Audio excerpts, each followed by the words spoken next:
무림수사관 6천잠의 비늘. 일장 그림자의 편지. 초여름, 무림맹으로 기이한 봉투 하나가 도착한다. 누런 비단에 쌓인 그 봉투 안에는 한 장의 비늘이 들었다. 그것은 전설 속의 천잠비늘, 천년을 살아온 신룡의 비늘이라 전해진다.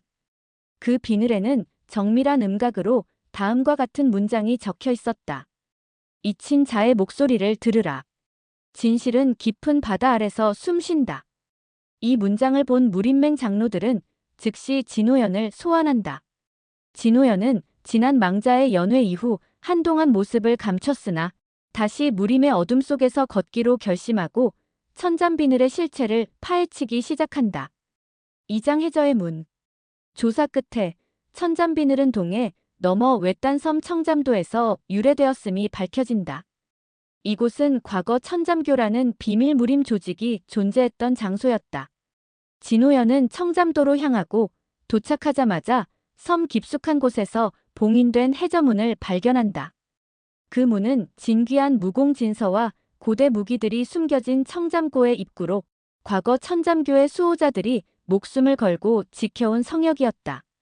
하지만 진호연이 문을 열자 안에서 시체들이 물에 띄워진 채 흐느적거리는 장면이 나타난다. 그들은 단순한 시체가 아니었다. 천잠교를 배신하고 도망쳤던 자들로 수세기 전 자결하거나 암살당한 자들이었다. 그리고 그중 한 시체가 입을 열었다. 우리의 진실을 세상은 묻었다. 이제 그들이 대가를 치를 차례다. 3장 천잠의 후예들. 조사 중 진호연은 청잠도에 은밀히 숨어 살고 있던 천잠의 후예들을 만나게 된다. 이들은 혈통적으로 천잠교의 피를 이은 자들로 천잠교 몰락 이후 신분을 숨기고 살아왔다. 그들은 천잠교의 참상이 무림맹의 내부 배신 때문이라 증언한다. 당시 천잠교는 무림맹과 동맹을 맺고 있었지만 무림맹의 일부 세력이 그들의 무공과 보물을 탐내 청잠도를 습격했던 것이다. 교주는 죽임을 당했고 진실은 사라진 문파라는 이름으로 역사에서 지워졌다. 진호연은 이 사실을 세상에 드러내기 위해 천잠의 후예들과 손잡기로 결심한다. 그러나 그들 중 일부는 복수를 외치며 무림맹에 대한 공격을 계획하고 있었고 진호연은 다시 선택의 기로에 서게 된다. 사장 이친 검법, 각성. 천잠교의 비밀 무공인 청잠신법이 고문서 속에서 발견된다. 이 무공은 바다의 흐름처럼 유연하면서도 칼날처럼 날카롭고 치명적인 검술이었다. 진호연은 고문서를 해독하며 그 기술을 익히기 시작한다.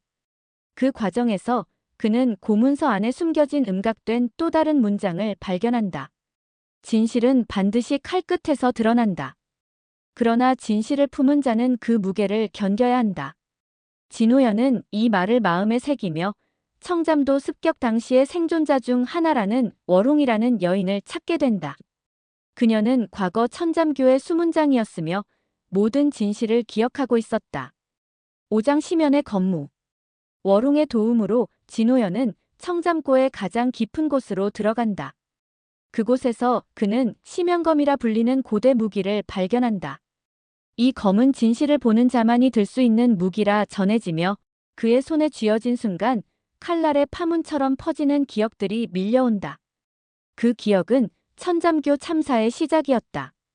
무림맹의 장로였던 유청운이 천잠교 교주의 신뢰를 배신하고 문을 열어준 사건.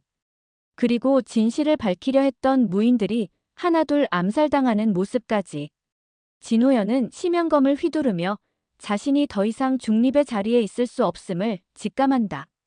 진실을 밝히려면 무림맹과 정면으로 마주해야 할 때였다. 6장 대신문. 무림맹은 진호연의 보고를 받아들이지 않았다. 오히려 그를 반역죄로 몰아 무림신문소에 회부한다. 하지만 청잠도의 후예들과 월홍, 그리고 그동안 진호연이 구해낸 진실의 증인들이 무림맹 앞에 모인다. 그들은 하나같이 진호연을 지지하며 무림맹 내의 어두운 과거를 증언하기 시작한다. 결국 유청운 장로가 공개 신문 끝에 죄를 자백하고 무림맹은 공식적으로 천잠교 참사의 진상을 공개한다. 청잠도는 복권되고 천잠의 후예들은 무림의 동등한 일원으로 다시 받아들여진다. 7장 진실의 물결. 진호연은 심연검을 다시 청잠고에 봉인하고 청잠신법도 후세를 위해 기록해둔다. 그는 이제 무림 수사관이 아니라 무림증 언자로서 진실을 기록하는 자가 된다. 청잠도의 바람은 다시 불고 있었다. 물결은 잔잔했지만 그 안엔 수많은 진실과 기억들이 서려 있었다. 그리고 강호는 여전히 어두웠다. 하지만 진호연은 알았다. 진실은 언제나 물속에 있다가 누군가의 손끝에서 다시 떠오를 것임을. 무림수사관 7화중환몽. 1장 연회의 초대장. 장마가 한창이던 늦여름, 진호연은 사천성 어느 외진 사찰에 머물고 있었다. 천잠의 진실이 세상에 드러난 지 몇 달, 강호는 잠시의 평온을 맞이한 듯 보였으나 진호연의 마음엔 늘 검은 안개가 드리워져 있었다. 그날 밤 낡은 두루마리 하나가 그의 방 앞에 놓였다. 새겨진 문장은 다음과 같았다. 모든 것은 한 송이 꽃 속에 담겼으니 환영의 잔에 진실이 떠오르리라. 두루마리에는 붉은 매화꽃 한 송이가 그려져 있었고 이 문장을 본 순간 진호연의 등골에 싸늘한 기운이 흘렀다. 이는 20년 전 그의 스승이 실종되기 전 마지막으로 남긴 구절과 동일했다. 2장 환몽향. 초대장을 따라 도착한 곳은 몽하루라는 산중 고택이었다. 그곳은 사라진 문파 화중문의 마지막 흔적이 남아있는 곳이라 알려져 있었다. 화중문은 한때 무림의 예술과 약수를 담당했던 유파였으나 어느 날 흔적도 없이 사라졌다고 전해진다. 몽하루에는 무림각지에서 초청된 정예 무인들이 모여 있었고 이들은 하나같이 한 가지 기억을 공유하고 있었다. 과거 누군가에게서 마셔라. 진실이 깨어난다는 말을 들었다는 것. 이들에게는 한 잔의 술이 주어졌고 그것을 마신 자들은 모두 같은 꿈을 꾸게 된다. 꿈속에는 꽃잎처럼 흩날리는 피, 그리고 불길 속에 무너지는 고택이 나타났다. 3장 꽃의 비문. 진호연은 그 꿈속에서 어린 시절의 기억, 스승의 마지막 모습과 함께 화중문의 몰락 장면을 목격한다. 그는 그 꿈이 단순한 환상이 아님을 깨닫고 루에 숨겨진 지하 암자에서 오래된 비문 하나를 발견한다. 모든 것은 향으로부터 시작되었고 향은 혼을 이끈다. 그대가 진실을 보려거든 꿈을 두려워 마라. 이 비문은 화중문이 남긴 마지막 유산이자 그들이 연구한 환몽향이라는 약물의 기원이었다. 이 약물은 사람의 기억을 자극하여 잠재된 진실을 끌어올리는 것이었고 누군가 그것을 다시 만들어내려 하고 있었다. 4장 도화의 그림자. 루 주변을 조사하던 진호연은 도화객이라는 정체불명의 살수와 마주한다. 그는 과거 화중문의 약제사였으며 약물을 악용한 결과로 많은 이들이 환각에 빠져 무공을 상실하거나 목숨을 잃었다고 고백한다. 도화객은 화중문은 무너지지 않았다. 단지 기억에서 지워졌을 뿐이라 말하며 그 기억을 누가 조작했는지 함께 추적하자고 제안한다. 조사 끝에 무림맹 고문서창에 보관되어 있던 화중문의 기록 일부가 의도적으로 삭제되었음이 드러난다. 그 중심에는 무림맹 부맹주 유청현이 있었다. 그는 과거 화중문의 환몽향을 탐해 이를 빼앗으려 했고 실패하자 문파 전체를 기억에서 지워버린 것이다. 5장 환몽전. 몽하루 지하에는 고대 유적처럼 만들어진 공간 환몽전이 존재했다. 이곳은 과거 화중문이 기억을 재현하는 실험을 했던 장소였다. 그 중심에 거대한 유리꽃이 놓여 있었고 안에는 수십 명의 사람들이 깊은 잠에 빠진 채 보관되어 있었다. 이들은 모두 20년 전 화중문 사태 당시 실종되었던 자들이었고 환몽향의 영향을 받아 기억을 잃고 잠들어 있었다.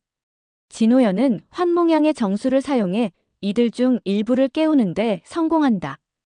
그들은 진실을 이야기하기 시작한다. 유청현은 화중문의 연구를 빼앗고자 위조된 죄목을 씌워 문파를 공격했고 그 결과 대부분이 목숨을 잃거나 기억을 잃고 잠들게 되었다. 6장 심판의 잔. 이제 남은 것은 진실을 세상에 드러내는 일이었다. 진호연은 무림맹 회의에 도하객과 생존자들을 데려가 모든 것을 밝힌다. 무림맹은 처음엔 이를 인정하지 않으려 했으나 환몽전에서 복원된 화중문 고서들과 잠에서 깨어난 증인들로 인해 유청현은 결국 체포된다. 그는 진실은 언제나 잔 속에 숨어 있다. 하지만 잔이 깨지면 모두 사라진다는 말을 남기고 스스로 목숨을 끊는다. 화중문은 명예를 회복하고 생존자들은 다시 각자의 삶으로 돌아간다. 7장 환몽이 지나간 자리. 몽하루는 다시 폐쇄되었고 진호연은 유리꽃을 봉인한 뒤 길을 떠난다. 이번 사건은 그에게 진실이 때로는 기억보다 허약할 수 있음을 가르쳤다. 강호는 여전히 진실을 외면하려는 자들로 가득했지만 환몽은 누군가에겐 구원이었고 또 다른 누군가에겐 죄를 되새기는 저주였다. 진호연은 자신의 이름이 역사에서 지워질지라도 진실만큼은 지워지지 않기를 바라며 다음 여정을 준비한다. 무림수사관 8금강지열 1장 잊혀진 피의 유산. 진호연은 무림맹으로부터 밤중에 급히 호출되었다. 봉황휘장을 단 특급 전령이 가져온 봉서엔 단 4글자만이 적혀 있었다. 금강지열. 그 이름을 본 순간 그의 눈동자엔 수년 전 무너진 한 문파의 피비린 잔상이 떠올랐다. 금강문. 무공을 피해 새긴다는 금단의 기술을 지녔다는 이유로 무림에서 멸문당한 문파. 하지만 진호연은 그들에 대해 다르게 알고 있었다.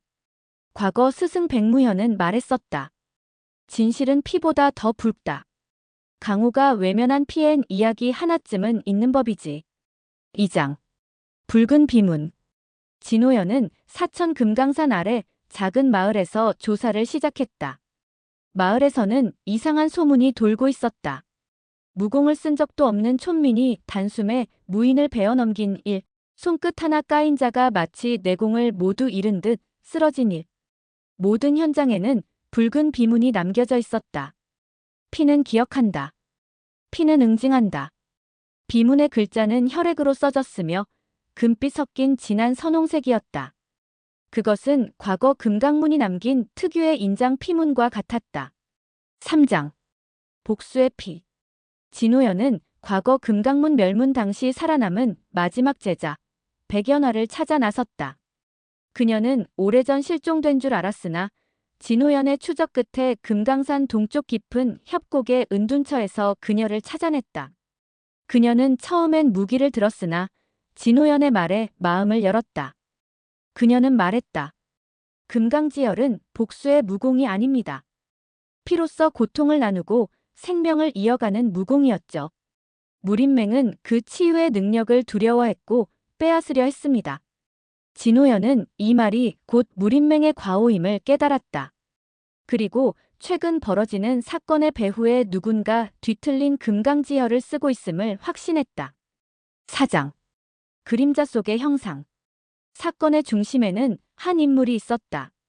그는 얼굴을 가린 채 싸우며 피를 마시고 상대의 기운을 훔치는 기이한 무공을 사용했다.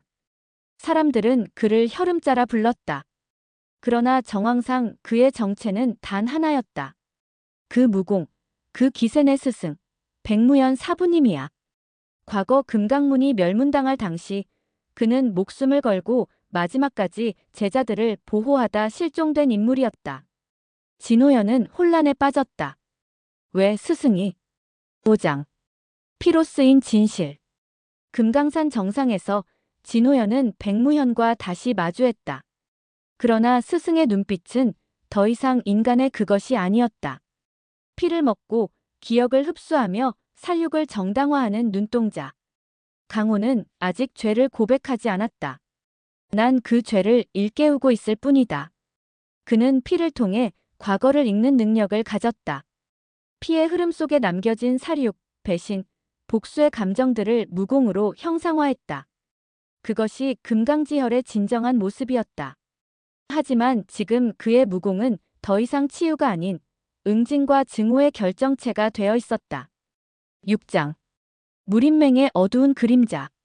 진호연은 조사 도중 무림맹 내에서 금강문 멸문 당시 자료가 조작되었음을 입증하는 서찰을 발견한다.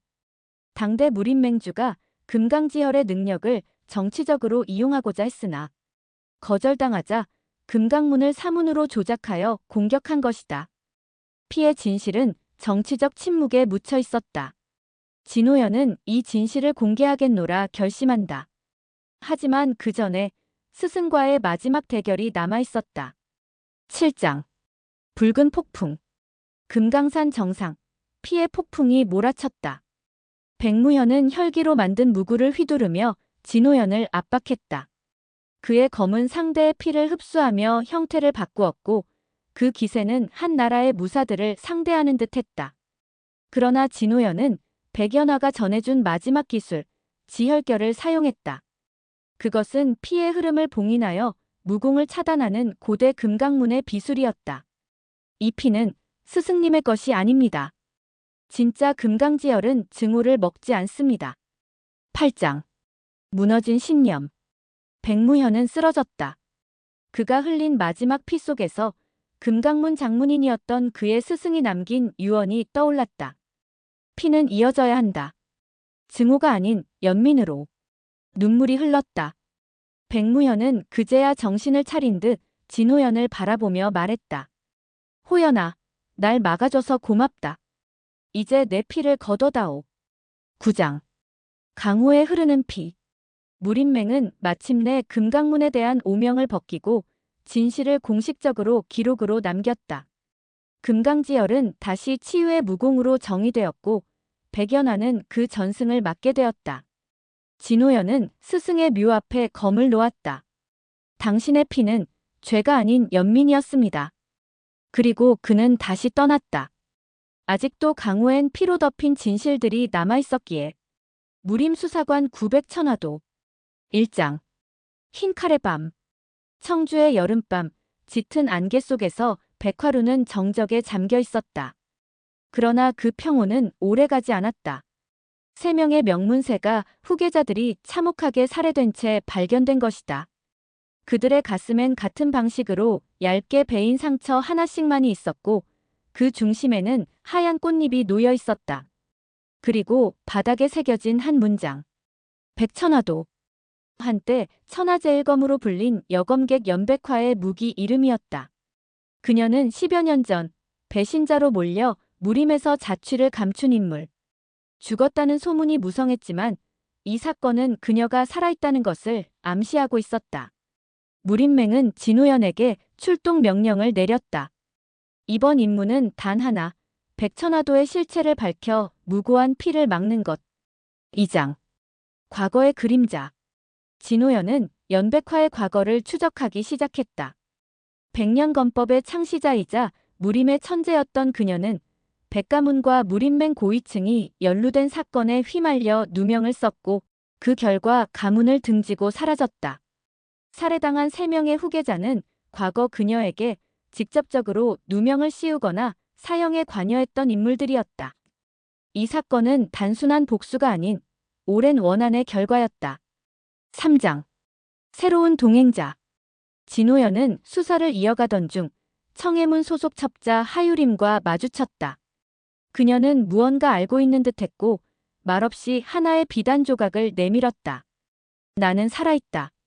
백천화도는 강호의 죄를 가른다. 하유림은 낮은 목소리로 말했다. 연백화는 이제 무림의 심판자가 되었습니다. 그녀가 향하는 곳은 무림맹 그 자체입니다. 4장. 백화의 길. 진호연은 백가문이 은폐한 과거의 증거를 수집하기 시작했다. 백가문과 무림맹은 과거 정치적 이해관계로 연백화를 희생양 삼아 사건을 조작했고 그로 인해 그녀의 가족은 참혹하게 죽었다. 그러나 연백화는 단지 복수에 그치지 않고 있었다. 그녀는 무림의 구조 자체를 붕괴시키려는 듯 무림맹 고위층을 하나씩 제거하기 시작했다. 5장. 운지선인의 고원. 묘향산에 은거 중인 연백화의 사부 운지선인을 찾아간 진호연은 백천화도에 숨겨진 진실을 듣게 된다. 백천화도는 복수의 칼이 아니라 진실의 칼이다. 그 칼은 무고한 이를 해치지 않는다. 연백화는 강호를 시험하고 있다. 누가 죄를 지었고 누가 눈을 감았는지. 6장. 피로 쓴 시. 또 한 번의 살인이 발생했다. 이번엔 무림맹의 고문관이었다. 그의 책상 위에는 흰 백년과 함께 시 한 줄이 남겨져 있었다. 너는 침묵했고 침묵은 칼보다 날카로웠다. 진호연은 깨달았다. 연백화는 단순히 가해자를 죽이는 것이 아니라 침묵한 자까지도 죄인으로 단죄하고 있었다. 7장. 진실의 문턱. 무린맹 내부의 고문서를 추적하던 진호연은 백가문과 무린맹의 거래 내역, 연백화를 함정에 빠뜨린 계획, 그리고 그녀의 어머니가 고문 중 사망한 기록을 발견했다. 그는 맹주에게 보고했지만 맹주는 진실을 은폐하려 했다. 지금 이 진실이 퍼지면 강호는 혼란에 빠진다. 우리는 질서를 유지해야 한다. 그러나 진호연은 대답했다. 그 질서가 죄를 먹고 자란 것이라면 그런 강호는 유지할 필요가 없습니다. 8장. 검과 검. 무린맹 회의가 열리는 밤, 연백화는 모습을 드러냈다. 그리고 맹주를 향해 검을 들었다. 그러나 그 앞을 막아선 것은 진호연이었다. 지금 이곳에서 싸우면 당신은 단죄자가 아닌 또 다른 악이 될 뿐입니다. 연백화는 차갑게 웃었다. 그 악을 만들어낸 건 바로 이 강호야. 그 핏값 누가 치르지? 결국 둘은 검을 들고 맞섰다. 흩날리는 꽃잎 속에서 펼쳐지는 아름답고도 비극적인 대결. 진호연은 전력을 다해 그녀의 검을 막아냈다. 사형, 나는 당신을 이해합니다. 하지만 이건 아니에요. 당신의 검은 아직 희망을 품고 있습니다. 9장. 마지막 꽃잎. 결국 연백화는 검을 거두었다. 그녀의 눈에는 눈물이 맺혀 있었다. 무린맹은 진실을 공개하고 백가문은 파문되었다. 연백화는 더 이상 강호의 칼을 들지 않겠다고 맹세하며 자취를 감췄다. 진호연은 그녀의 마지막 검을 무린맹 보관소에 봉인하며 속삭였다. 당신의 검은 복수가 아니라 진실의 검이었습니다. 10장. 끝나지 않은 이야기. 연백화는 이름 없는 사찰에서 평범한 삶을 시작했고 무린맹은 내부 개혁을 시작했다. 하지만 진호연은 알고 있었다. 강호는 언제나 진실을 외면하려 들 것이고 또 다른 백천화도가 태어날 수도 있다는 것을. 그는 다시 짐을 꾸렸다. 새로운 의뢰가, 새로운 진실이 그를 기다리고 있었다. 다음 무림수사관 신망자의 비원.